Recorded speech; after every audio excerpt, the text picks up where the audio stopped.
right? Well, it's funny you said, I mean, this is, Bartók used to go around, not to get into it too much, but Bartók used to go around, he was like the original anthropological musicologist, if you want to get real deep about it. He would go around with wax cylinders around the countryside of Hungary and record folk music. So this was absolutely taken from small villages. Yep, it would be that Romani sound, absolutely. And you would, yeah. All right, this last piece that we have for you today is 3 movements. It's about 10 minutes long. It's a real find for us because, as Helen was saying, there's just not a lot of good music written for viola and cello.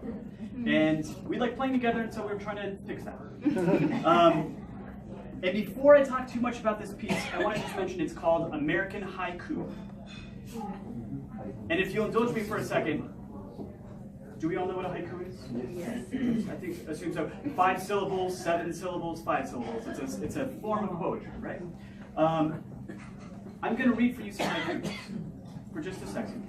And I would love your opinion about them in just a minute. So I'm gonna read them once, and then maybe a second time. I'll read 3 of them because they're so short. These are by Jorge Luis Borges.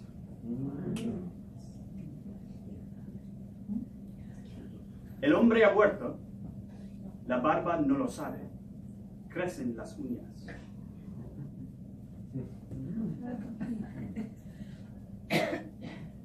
La vieja mano sigue trazando versos para el olvido.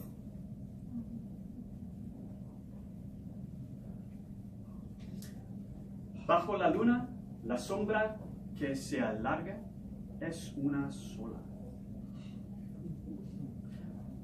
And for the benefit of Helen, who was very kind, 2 weeks ago we did a concert, and it turned out that everybody in the audience only spoke Spanish. And so we did our best to do it in Spanish, and she was very frustrated because she had no idea what we were doing. I'll try translating them. The last one was about the moon. Yep. So we had below the moon, the shadow. I'm horrible at translating, but translating poetry is so complicated. Below the moon, the shadow grows in its solitude. We had the man is dead, but the beard and the fingernails don't know yet. They're still growing. And then the old hand kept tracing lines for his own memory. So I'm going to say them one more time, and then I'm going to ask you to think about something. This is a very rigorous kind of form. It's a strange form to use, right? Very small, very short, very compact. And I want you to give me some ideas. What is gained by being so succinct? What do we get from the poetry by being as small and as, I mean, when I think of haiku, I think it could not be more dense, right? What is gained by that? I'm going to read them one more time. Bajo la luna, la sombra que se alarga es una sola. El hombre ha muerto, la barba no lo sabe, crecen las uñas. La vieja mano sigue trazando versos para el olvido. We can give you some ideas. What do you think? What do we get? Yes, sir? It stimulates your imagination, right? It stimulates your imagination, right? I love that idea because I feel like sometimes reading a book or great literature, you see more than if you were to just watch it in the movie, right? Yeah. Absolutely. Yes. Other thoughts? I was going to say kind of the same thing, interpretation, your own interpretation of it. Allows you to make your own interpretation, Yes. absolutely.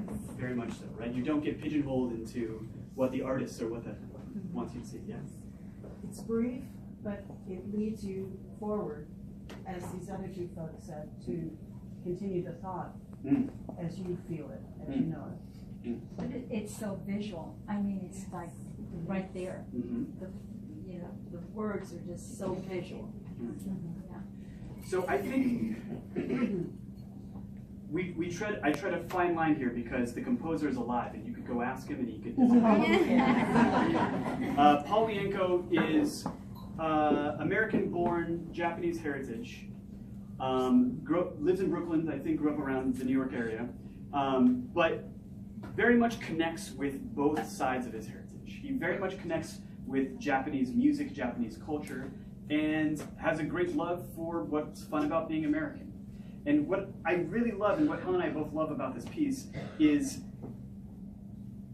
just at the moment when you think he's saying, okay, here's my Japanese music, or here's my American music, he twists it a little bit. It melds. It doesn't give you the exact interpretation that you're looking for. It allows a bit more freedom for you to be creative with it. So we could say something like, this is clearly the work of someone who lives in two worlds, who lives in two cultures, and how beautiful to bring it together. But I don't want to necessarily point out where it happens, because that's my interpretation, and I don't want you to be pigeonholed into that. I don't want you to have to think that. So I think that's one of the beauties of music, is even if there's a story, even if we're trying to depict something, everyone in this room right now is right in the way they hear it. And that's something that we always encourage with our students. So this is 3 shorter movements. It's called American Haiku, and again, it explores what it's like to be multicultural. So I hope you enjoy it.